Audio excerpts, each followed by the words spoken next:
Hey guys, Palsteron here, and today let's talk about my Tornado Shot Frenzy Endurance Charge Stacker.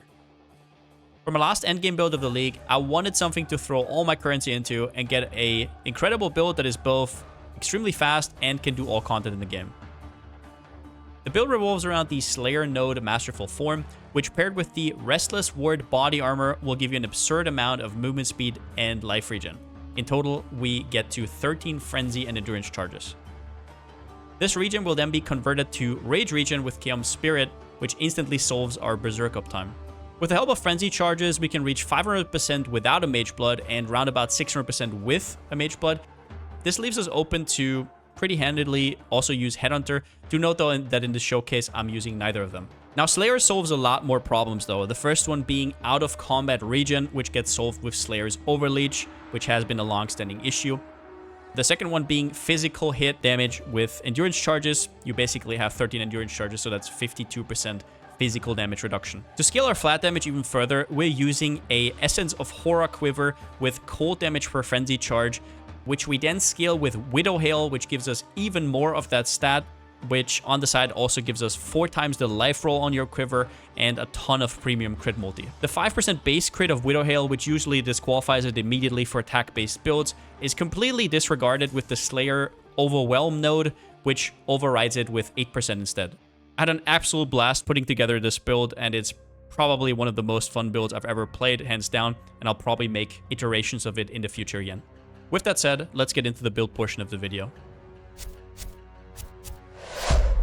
All right, so here's the table of contents, and we also have timestamps as always, so navigate as you want. I first want to explain why I went Slayer. Is it just a gimmick? The answer is no. So when it comes to Frenzy stackers, there's 2 things that come to mind. The first one would be Raider with Avatar of Slaughter, but there's also the second option, which is Slayer with Masterful Form. Now, this makes it so your maximum endurance charges are the same as your maximum frenzy charges, which for us are 13, right?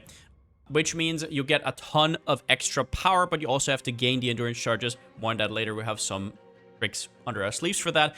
But in general, the reason I wanted to revisit this and why I thought it was so interesting is because of the Restless Ward unique armor. Got reworked big time in 3.19. It used to be an absolute meme, and now it is everything but. And it fits perfectly with what we want with Masterful Form, especially with Chaos Spirit making regeneration so important. So it starts off as decent evasion, which is already a good prerequisite. We actually get all the way up to 95% chance to evade, so that's top. We get a little bit of a life roll, also nice, obviously the 2 implicits, but then we have 3 lines here. The first one here is 4% increased movement speed per frenzy charge. That is a whopping 52% increased movement speed. That is more than a Quicksilver with Suffix gives you, just for reference. The second line here is even more important. Regenerates 75 life per second per endurance charge. So now on top of getting absurd movement speed, we're also making it so we have very, very high Berserk uptime with Chaos Spirit. If we do the math, 75 times 13, this gives us a whopping 975, which is almost 10 Rage regen, which is something a lot of bow builds would absolutely kill for. And then we have the increased Endurance, Frenzy, and Power Charge duration. This is huge. So basically right now, we are sitting at a whopping 27 seconds of charge duration, which is just so comfortable, especially with the reduced Frenzy charge duration here. With endurance charges being annoying to get, right? You don't ever want to lose them. And especially when you run Dark Ray Vectors and a lot of your movement speed is dependent on your frenzy charges being up, this is invaluable. And usually if you're not a PoE warrior, you'll probably get the 100% charge duration just to have that. This gives you more, and it opens you up to the increased damage per endurance, frenzy, or power charge. In total, we're actually rocking 30 charges, 4 power, 13, 13. So that is a whopping additional 90% increased damage. All right, so that's like a new thing, but the rest of frenzy charge stacking is pretty much well known because it's a very strong archetype. A lot of people are playing Flicker Strike, so they know everything about it. The thing about stackers is usually when you talk about accuracy stackers, strength stackers, etc., the inherent thing you're stacking doesn't have much upsides, but you have to make those upsides by wearing certain items, right? That is usually how it works. That's how you make use of them. But when it comes to frenzy charges, they inherently start with a banger, right? It's like strength stacking. Okay, I get a little bit of life. That's cool, but where's the payoff there? Frenzy charge stacking basically already gives you 52% more damage and 52% increased attack speed. So we have less payoff items than other stackers would have, but that is for a reason. It's like everybody wants frenzy charges. Guess what? If you're stacking more, that's not that big of a deal as, for example, if you would have to get like 3,000 strength. But a huge payoff as well is we get a ton of movement speed per frenzy charge. 4% from the chest, 2% from this small node right here, and then also 5% from the boots itself. For a whopping 143%, and on bow builds, movement speed is key because you don't have something like shield charge. Movement speed is in fact everything on a lot of those clear builds. Then we also have insane flat cold damage scaling. This very much depends on your gear, but it all starts with getting a quiver like this, where you have the Essence of Horror mod with 8 to 12 added cold damage per frenzy charge. We also more than triple that with the Widow Hill, so whatever this is, it also gets scaled on the bow again, so that is a ton of flat damage. We have Ice Bite support right here. Actually, it's obviously here. Anomalous Ice Bite, increased damage per frenzy charge once again, and a ton of flat damage on top. We also Horror crafted this ring right here. If you have a mirror tier ring, you can also get maximum frenzy charges and another roll with cold damage per frenzy in the implicit. So flat damage is basically our bitch, but it can get even crazier with the cold damage per frenzy charge synth implicits, which is very rough to craft. This is something we're probably going to do because I love the build just that much. We're probably going to try and craft this. We're going to have to get a different mod than dexterity, obviously, but it's going to be a long-term project, and then you get another scaling factor. And all these implicits, once again, also get more than tripled by the Widow Hill bow. And then we also get actually 11% increased damage per frenzy charge, and that is basically from Disciple of the Slaughter, and then also the Mastery right here for a total of 11.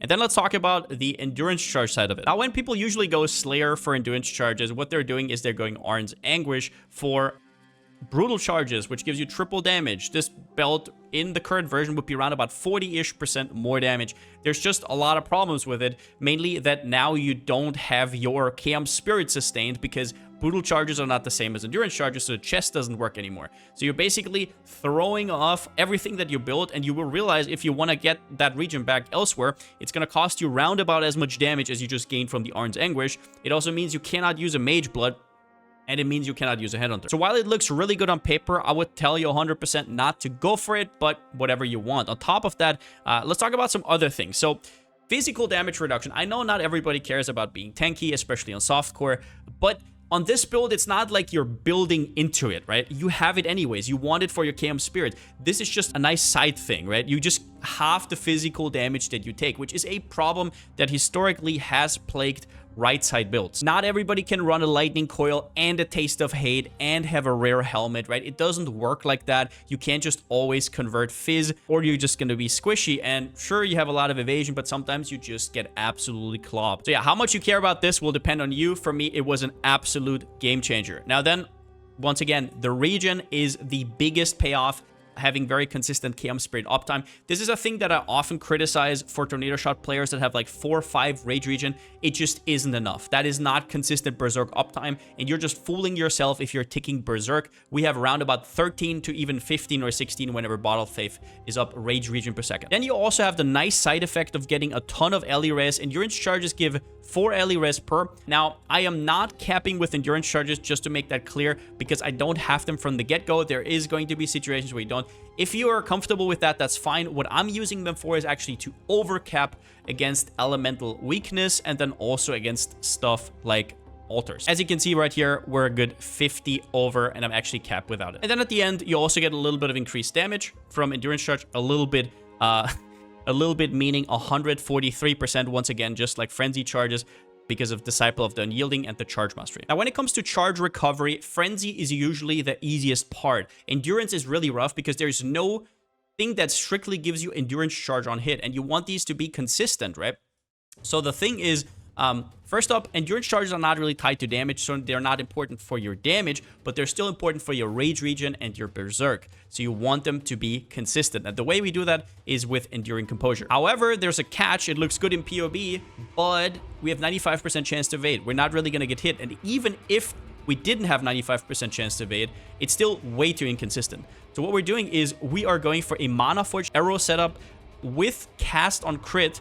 And one of the things we are proccing is Forbidden Right. This procs every 1 or 2 or 3 seconds. It only has to proc every 4 seconds to give you 1 endurance charge per second. So that is consistently going to keep your endurance charges up. Now, another small thing you might have noticed is that the build actually doesn't have a guard skill. And if you know something I don't, and you know how to get it into the build while still working in Forbidden Right, go for it. I think guard skills are usually a no-brainer. But on this build, I didn't really know how to make it work because it kind of blocks out Forbidden Right a lot of the time.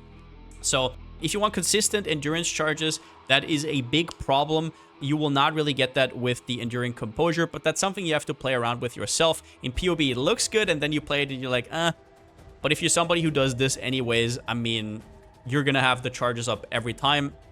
But I know a lot of people will not do that, me included. Now, that is very cute and it helps, but you don't want to wait for 12 seconds at a boss. So for maps, it's basically this node, you need nothing else. It's done, right? Even if this didn't exist and I didn't run Enduring Composure, if you're just mapping, you can knock yourself out if you want to, right? Now, what you do in boss arenas is you tap Relikesh's Impatience twice, and you will see right here you have 12 charges. The 13th you don't get because at the point where it snapshots the Relikesh's Impatience minimum charges, you don't have that +1 from the Dark Ray. So you just have to get 1 extra. But you're starting at 12. And the big thing about this is, as you can see right here, all the charge generation here is going to make it super comfy. And once the boss is up, you get your Forbidden Right proc, and now you're good to go. That is all you have to do when you get into a boss arena. Just so you understand, though, you don't have to do this in maps. It's completely unnecessary. I'll show you once we actually run a map, just so you know. But yeah, Relikesh's Impatience is basically your tech there. Important to note for this tech is don't put any auras in here. Put your ballista setup,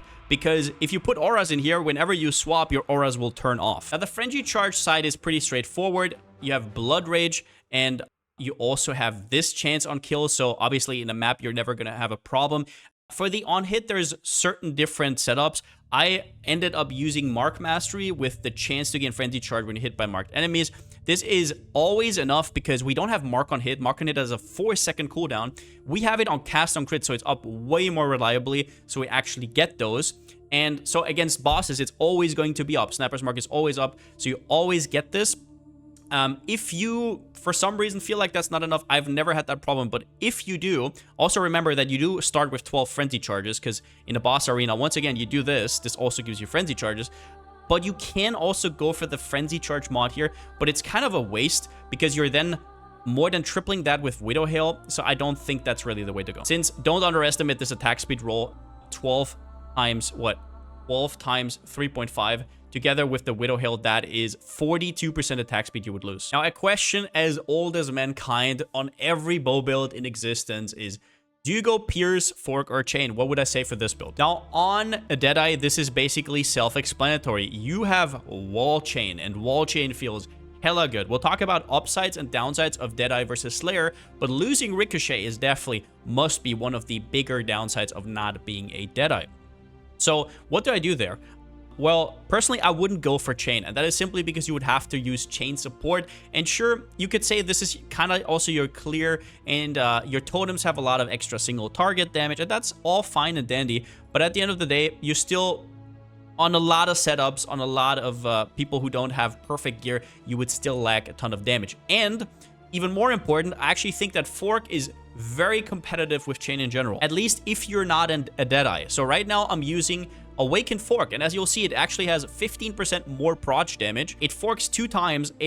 Projectiles are all over the screen. It is incredible, and it's kind of like a middle ground between, for example, having a 30-40% more damage multiplier and having Awakened Chain, which gives you a less damage multiplier, right?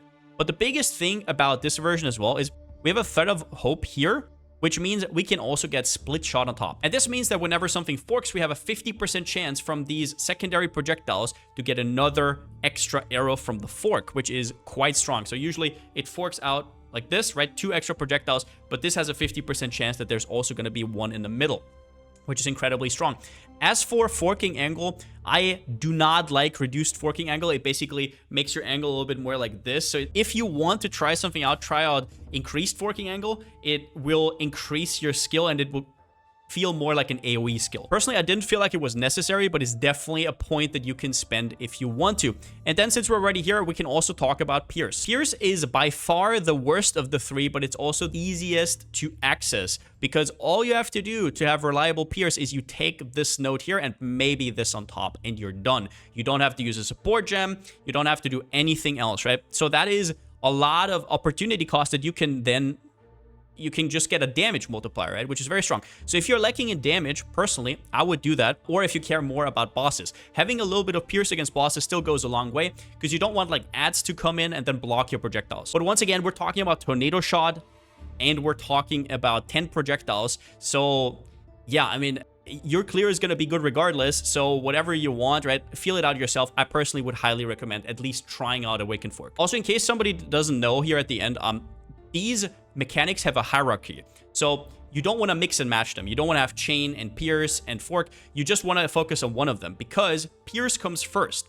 So what that means is, let's say you take the +2 Pierce right here, and then you also have Fork support. That means that it will first have to pierce through 2 enemies before it starts forking. So your forks could be completely wasted. Same thing goes for Chain. So that is why Pierce is basically a no-no when it comes to these mechanics. All right, next up, I'm just going to show you the build. I have a Alhazman up right here in Mud Geyser, which I'm quickly going to do. Let's just see if my setup is correct. I just recorded. I think we're fine. Yeah, this build is very easy to play. You click Blood Rage once. At the start, you're slow, and then once you have Frenzy charges, you're super fast. Once you have Endurance charges, your Berserk is hypercharged. You put Berserk on left click, it's always going to be up. That is totally fine. I use Flame Dash, and then against bosses, I sometimes put down totems if necessary. So if we go through here, once you get into the map, you just want to quickly stack up your stuff, and once you have that, yeah, you're just destroying, and you're going to, yeah, just waltz through the map. Let's just quickly find the boss. I can show you that. I think that was immunity or something. But yeah, in general, it is a normal Tornado Shot, just with maybe a lot more movement speed than you're used to, depending on the version that you're playing. I have to wait until the boss spawns the things. All right, up the stakes, and there you go. We got some monies. Let's do the boss real quickly. Against the boss, all you have to do is put down your totems, click Blood Ridge, and then since you're point blank, you're going to stand right next to it, and you're just going to absolutely destroy it. All right, so then let's do this invitation. There's some mods there. I hope I don't get crit, I guess, but yeah, should be fine. So that's 113 quant, pretty nasty right here. So what you need always in your inventory is on the right side, Ralakesh Impatience. I already talked about it, but I'm going to show you what I meant. You go in, you tap, you have your charges up. Now you click on this, you press Blood Rage, and there you go. Put down your totems, and yeah, that one doesn't exist anymore. That one's dead. That one's dead, and for Drox, we have to wait for the phase, I'm pretty sure. Cool thing is you can actually tank stuff from Drox because you have the endurance charges, so you don't have to be that careful. But yeah, in general, pretty much a no-brainer. All right, but now it's time to finish our part about why Slayer. We already talked about Masterful Form. We talked about endurance, frenzy stacking. This is what makes your build tick. Now, after that, Slayer is personally my favorite Ascendancy, and that has one big reason, which doesn't really get shown in PoE, right? It isn't a damage number. It doesn't give you movement speed. It gives you a little bit of damage reduction, right? 10% reduced damage while leeching, but you get overleech. And oh boy, I always forget how comfortable it is to play with Brutal Fervor and overleech in general until I do it again. I cannot describe to you how nice it is to have a... I mean, we have endurance charges. We're not squishy, right? But we're definitely not tanky, right? But having a build where you can stand in puddles or click on Betrayal and not get instantly one-shot from like a mob that comes from the side while your Mirage Archer is maybe down or whatever, it is mind-blowing how much better it is to play with Brutal Fervor. I really have to go for more Slayers, even more than I already played. This is far and away the biggest thing for Slayer. So if you're here and you're like, I'm just gonna replace Brutal Fervor with Headsman, you already get Call from Sniper's Mark, and sure, you don't get the big call, but just trust me, Overleech is an absolute no-brainer and a game changer. Also 10% less damage, and another thing here is the 100% increased maximum recovery actually works for your instant leech. So if you don't know how instant leech works, a single instance of damage can only leech 10% of your maximum HP. That has nothing to do with the maximum of like 20. You can increase that with Valpec, blah, blah, blah, which we don't do. We can't do because Valpec doesn't work with Chaos. But what I'm trying to say here is 10% of Leech is instant. What that means is 10% of your 10%, you're getting instant Leech 1% of life per second. For example, for me, that would be akin to 41 life gain on hit. However, and this is where Leech gets complicated, this is a very rare mod. Increased maximum recovery per life Leech. This is not like, this is per hit. So what that means is instead of 1% instant Leech, you actually get 2%. So you go from 41 to 81 life gain on hit. 82 actually, but you get the gist. Okay. Other than that, so Overwhelm is an interesting one. Overwhelm, there's two ways to play the build. The first one is Widow Hail, which in my opinion is the best way. If you have a really good quiver that is required for using Widow Hail, you would have, for example, 99 life. Now, I just threw this quiver kind of together. It's still good, don't get me wrong. But once I craft a mirror tier quiver, that's going to be 99 life. And that means from your weapon setup, you're going to get like 350-ish flat life. And you're going to get really good projectile speed for a tornado shot. So even if you import a +1 frenzy synth quiver and you craft it perfectly like a mirror tier +1 crit multi synthesized implicit, just understand that don't just look at the damage comparison, also understand how you can get corruptions on Widow Hail. And as well as that, you're getting a ton of HP, which is going to be super helpful when pathing, because we can actually neglect a lot of the life nodes and still be fine. And the big thing why Widow Hail works on Slayer is Overwhelm. So you take your base crit of 5, which is one of the biggest turnoffs of Widow Hail, and you have to figure that out. Some people go brittle, because most people just use Widow Hail on a spellcaster, but we actually can use it as an attack base simply because we have the cold damage per frenzy charge, which gets scaled to absurd numbers. But we get 8 base crit, so that 5 gets overwritten by the 8 from Overwhelm. Also gives you a little bit of crit multi, especially in crowded areas. Nearby enemies have -30 to crit multi, can also be helpful. And then we round that out with Bane of Legends. This gives you 20% more damage. The Cannot Reflect is completely useless. 20% more damage against bosses, and then also 10% more damage if you've killed recently. So if they have ads, that is 20% more and then 10% more. Those are separate multipliers, so even better than you think it is. I will say this, if you don't boss at all, you can think about going Endless Hunger. It is kind of nice. You get more attack speed. I personally don't rate it all that much because Cannot Be Stunned doesn't matter as much with 95% chance to evade. And we're also using the Stun Pantheon, right? But Unaffected by Bleeding is nice. But then again, you have Overleech, and also Endurance Charges also work against dots. So you're also only taking 50% of the bleed. So in my opinion, Endless Hunger is not that great. And next up, let's look at my gear. The most important thing I want to drive home about my gear is that your quiver is holier than anything else on this build if you go for the Widow Hail version. Everything you see on this quiver gets a times 3.5 multiplier from the Widow Hail bow. So that means that you can't just say, oh, I'm just going to get the crit multi later. So let's say I just don't have crit multi on this quiver. And I'm just taking crit multi here as an example to show you the impact of one single mod, right? And how much it matters. So I'm just going to remove that and just realize, right? That's not 40 crit multi. That is actually with the bow, 140 crit multi. That's like missing a support gem. What happens if you remove that and your Widow Hail scales it down is you just lost 30% of your damage. People are very quick to mirror bows, but when they have something like a Widow Hail, they don't understand how important their quiver gets, right? So usually you have to invest into your bow and your quiver. Here you only have to invest into your quiver. You can still invest into your bow, get like some good implicits, sure. That's all fine and dandy. Faster proj is GG, by the way, followed by bow attacks, fire, and additional arrow.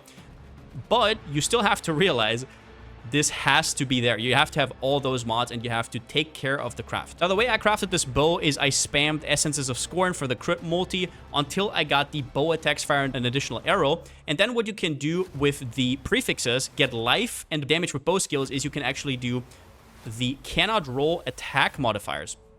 So if you go here, cannot roll attack modifiers is a suffix. So if you click that, now if you slam in the prefix, the only two outcomes that are left are exactly life and damage with bows. All the other ones are blocked. You can't get any of the shitty flat damage or whatever, right? Like Fizz Leech or whatever.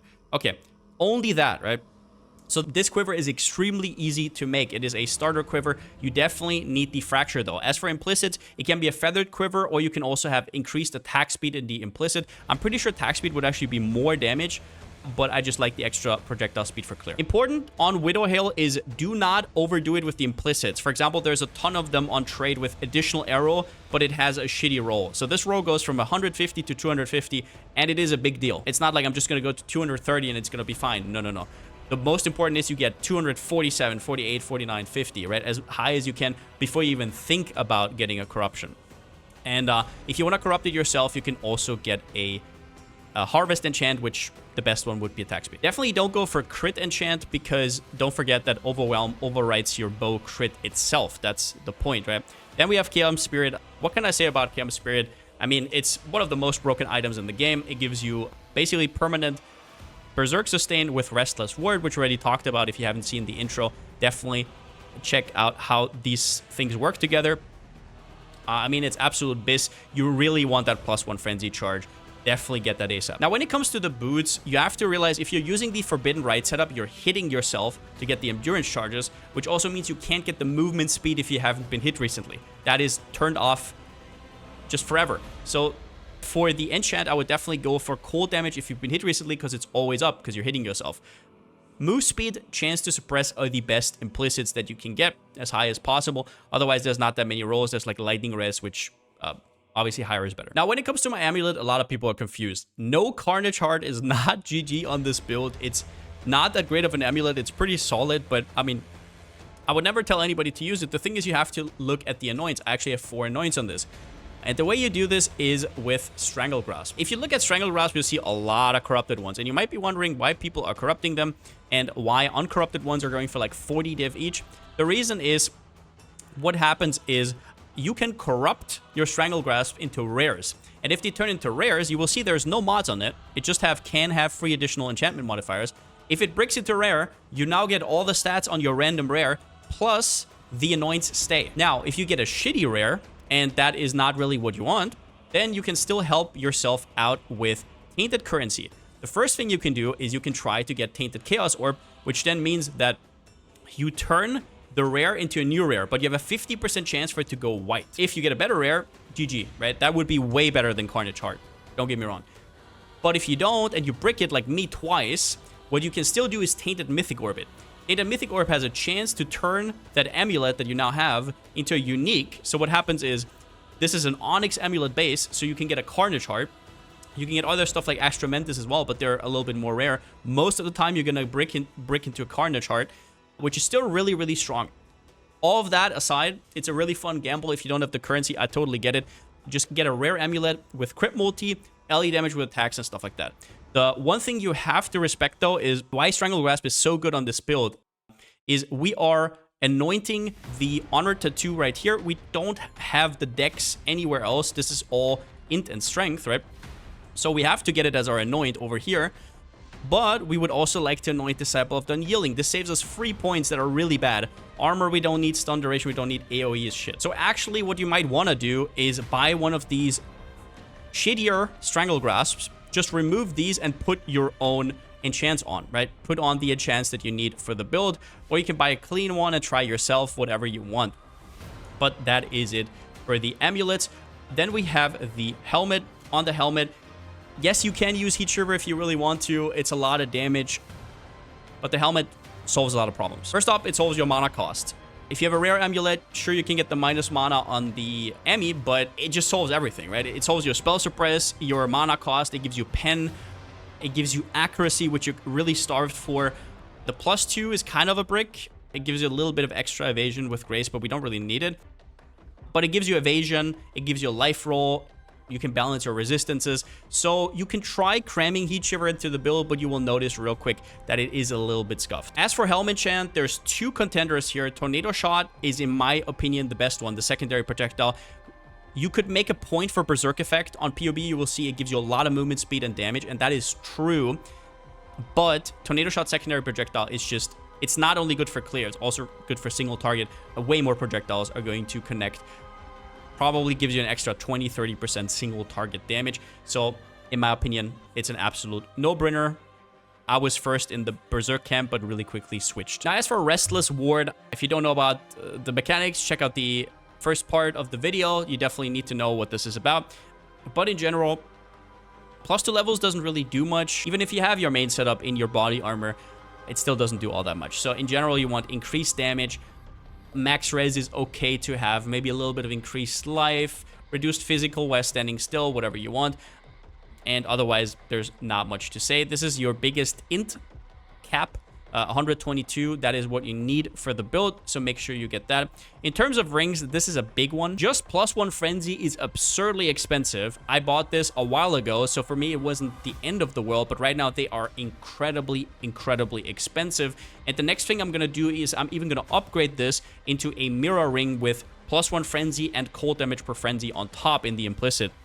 So the way you craft this is you have to horror spam into getting your prefixes first. So you're going to get, I don't know, you're going to get a little bit of life. I hit it perfectly, actually. I hit tier 1 life and tier 1 LE damage with attacks, which is pretty hard to do. But LE damage with attacks is actually not that good. You already have so much increased damage. Cold damage would also be super good. So mix and match around. You can also get veiled life by reforging life and trying to get a prefix filled.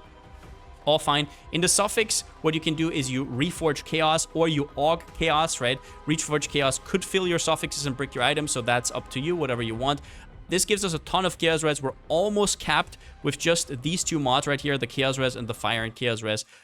And then at the end, you fill it with whatever you need. In this case, we have a Dexident. As for belt, Mage Blood is probably, even though you only have free flask, probably still GG. Although Headhunter is super fun on this build, don't get me wrong.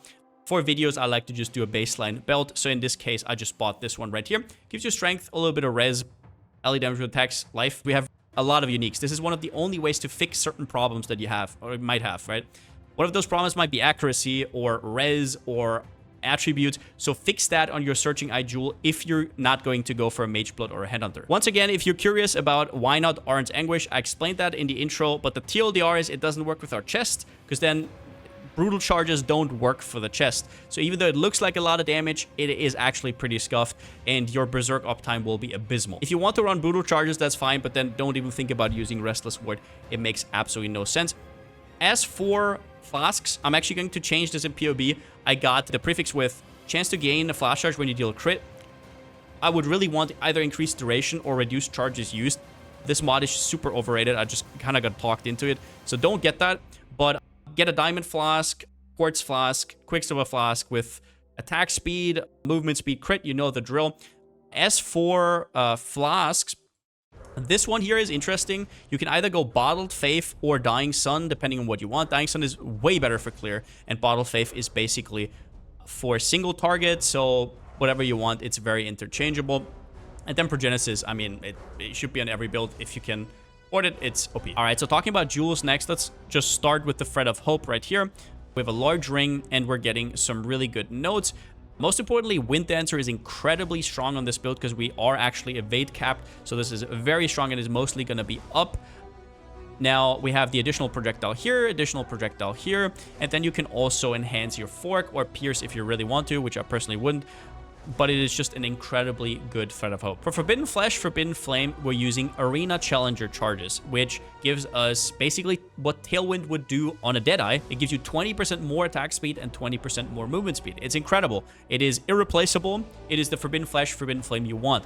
The only way you don't want it is if you're really somebody who wants to be tankier, you can get Fortitude if you really want to. It is a big game changer, admittedly. But 20% more is just... it's really hard to justify.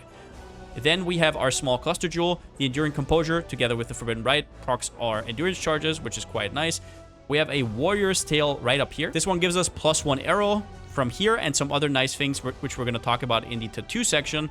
Sublime Vision is a big one, and this basically means you can only use one aura, which is Grace. You can still use Herald of Ice, but it means you get +1 maximum frenzy charge, which is everything on this build. And then at the end, as for Watcher's Eye, I just bought this one recently. I could not believe my eyes that this actually exists. These are the 3 GG mods that you want. I have no idea how I got it, but I did get it. Paid a lot of monies for that. The 2 most important ones are chance to evade and then movement speed. The 2 first ones are the most important ones. And then the third mod is, I mean, mostly not going to happen. Do note, though, if you don't have the spell suppress here, you would have to get it with Entrench or Tattoos, either or, but probably Entrench. It is pretty pretty solid. You can also go for evade and spell suppress and just, I mean, you're not really going to feel the extra movement speed anyways. Now at the end here, we have a lethal pride, but this could just be a rare jewel, honestly. We're not using a keystone. We're not really using anything interesting. So this one gives us intimidate and like 1 double damage, and the rest is just life. It's mostly there to also cap our strength. It gives us good strength, right? But this could be any jewel. All right, let's talk about gems. Our main setup is Divergent Tornado Shot right here. Then we have Anomalous Ice Bite, which is the GG. This gives us a ton of flat damage. Fork Chain Pierce, I talked about it in the intro. I prefer Fork. Divergent Inspiration, super strong, gives you better mana sustain in general. I should probably corrupt it at some point. I have Awaken Cold Pen, which you don't have a lot of Cold Pen, so yeah, it is incredible and a must-have. And here is where you can try around what you want. LE damage with attacks is going to be more damage, but Mirage Archer is very nice for clear. I personally don't use it right now. I actually prefer Mirage Archer, but the problem is if you're doing boss rotations with destructive play, you have to wait a little bit of the boss, so the mobs spawn. And the problem is my Mirage Archer, meanwhile, kills the boss, so they never spawn. So that's the main reason, whatever you want. It's not hard to recolor the bow, so you can figure this out for yourself. Then in our other 6 link, we have a Mana Forged Arrow setup. So we're proccing Ensnaring Arrow, which gives us more damage. But what you have to notice is if you're Pierce, this doesn't work. So then you have to put something else in, maybe Frenzy or something, which is another reason against Pierce. Then Cast on Critical Strike, this basically procs from the Ensnaring Arrow, which just procced from the Mana Forged Arrow. And now it procs certain spells. So the first one is Sniper's Mark, which you want to put first in the hierarchy. So the way it works is if you have 2 skills, in this case, Sniper's Mark and Forbidden Ray, the first one you put is going to be triggered first. So whatever I put in here is going to get triggered before whatever I'm going to put in here. And you want to first trigger Sniper's Mark. It's very important. It gives you Frenzy Charge Sustain. It gives you a lot more damage. And then the second thing you proc is Forbidden Right, which is, once again, just there to proc our Enduring Composure. Sometimes you don't really need to proc it all that much, so that's why we also put it second. You will never feel any damage from this because you have a lot of Chaos Res, hopefully, as I pointed out, but also your Slayer with Overleech, so you shouldn't notice it anyways. And the last one is just Power Charge on Crit for some Power Chargers. Then we have our Totem setup, which is going to be, once again, Tornado Shot. A lot of people were talking about like Frenzy and Barrage support.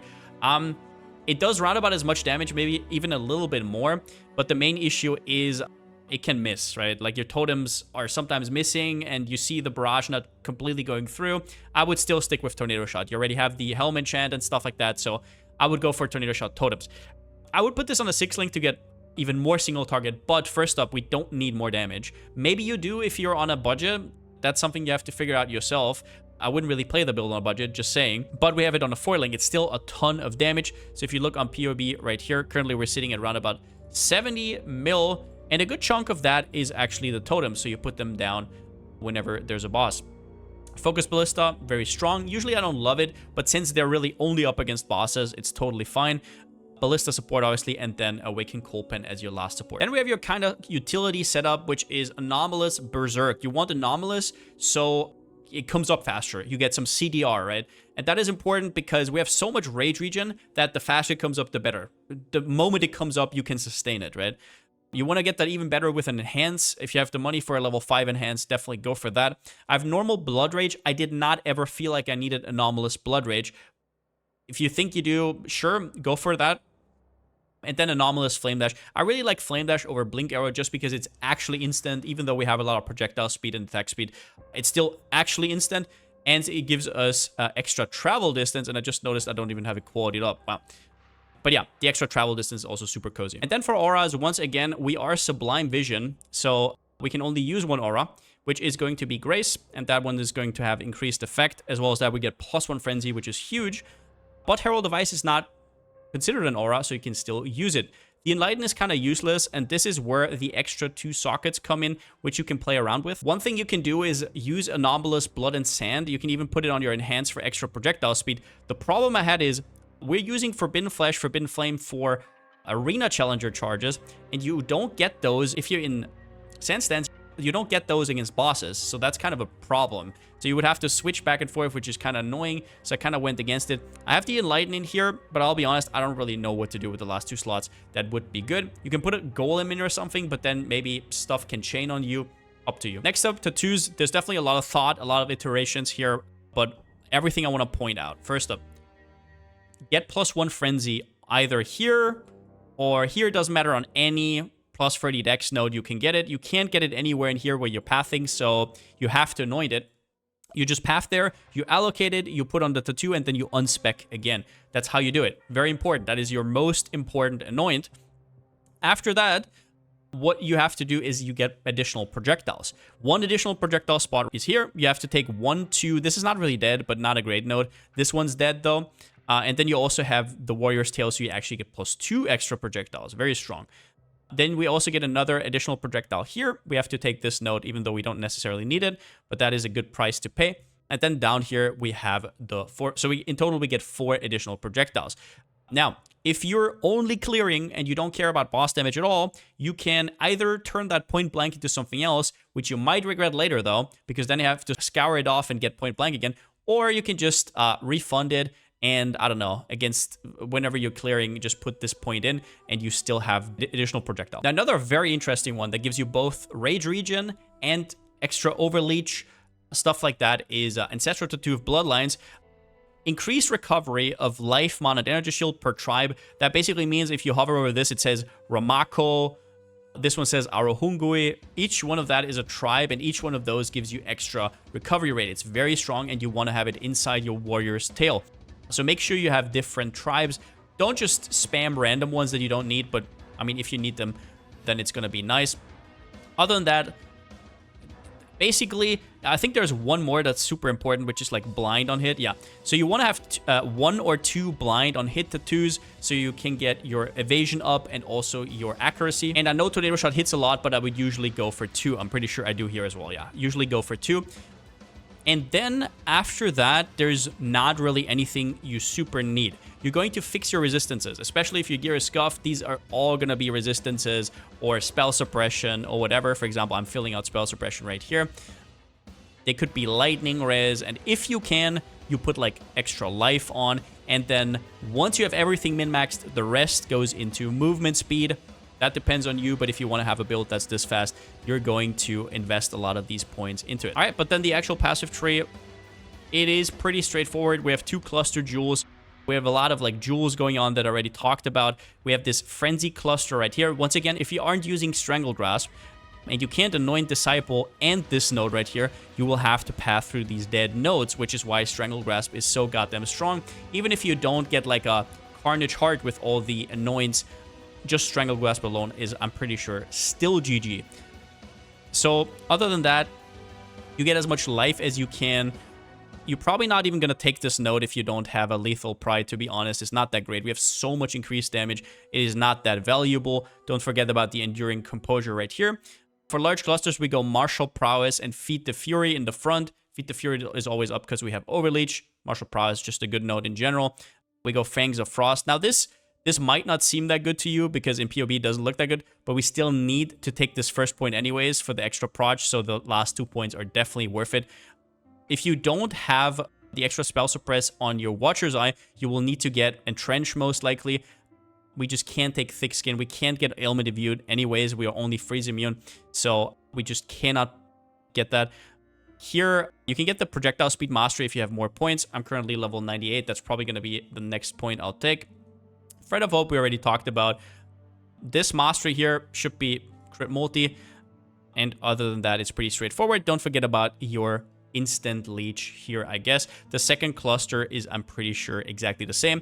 Always think about small stuff. Like, for example, I get 5 int here. I get 3 all attributes here, and then the Enduring Composure, I get a little bit of stuff here as well. These things do really matter, and they alleviate tattoos, and then you can get more movement speed on tattoos. Okay, a question I get a lot is, what are the upsides and downsides of Slayer versus the Deadeye version that everybody's playing?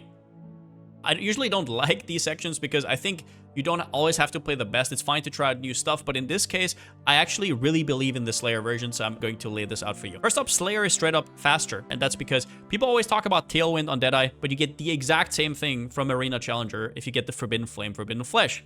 So that is not a good enough reason, right? And then all we're looking at is, okay, this build has 4% movement speed per frenzy charge, and then another 2% here, plus you have Dark Ray Vector scaling. So it's like, yeah, you're going to be faster than the Deadeye version. That's just how it is. So if you care about that, this is an interesting version for you already.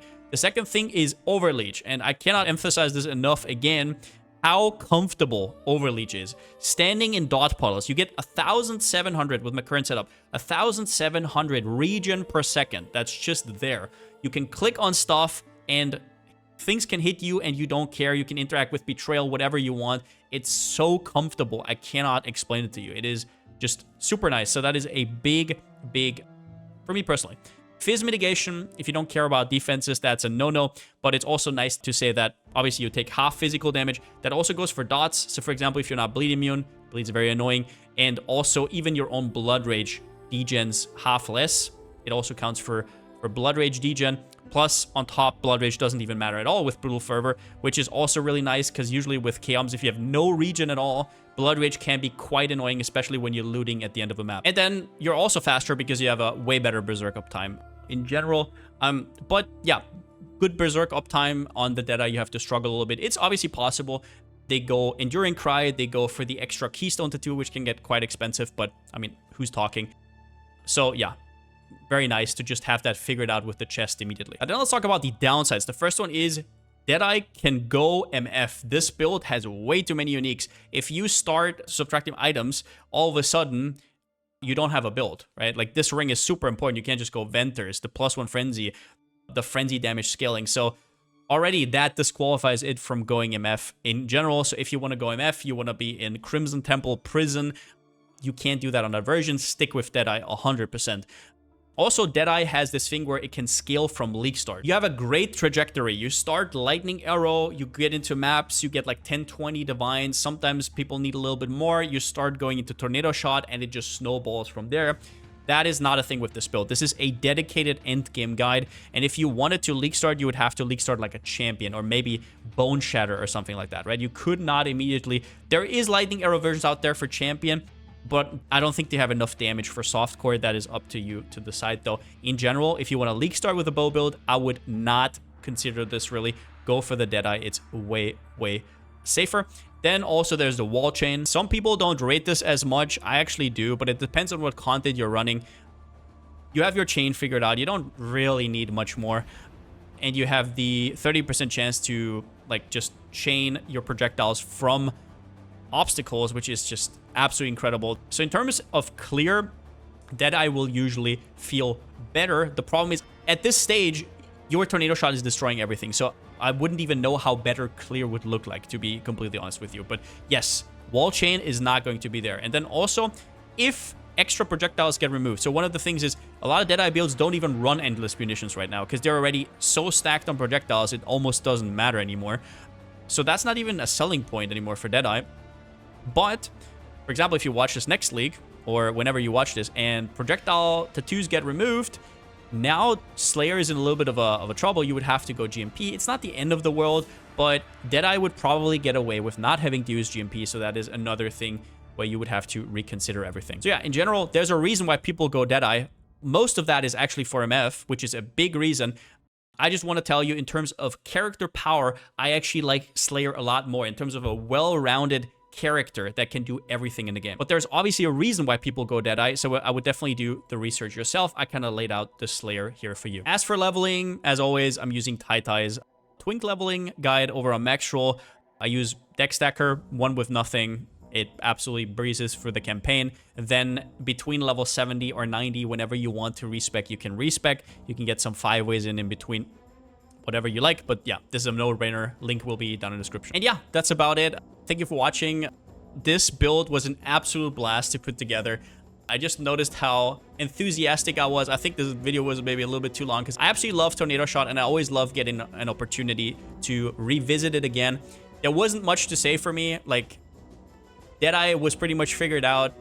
I don't just want to play the same version everybody plays, so unless I have something to say, I'm not going to play it. But I feel like this was a very nice project, and I'm going to continue upgrading this one. We're probably going to craft a mirror quiver, and I'm definitely going to mirror a nice ring. But with that being said, since I still don't have a slogan, see you next time.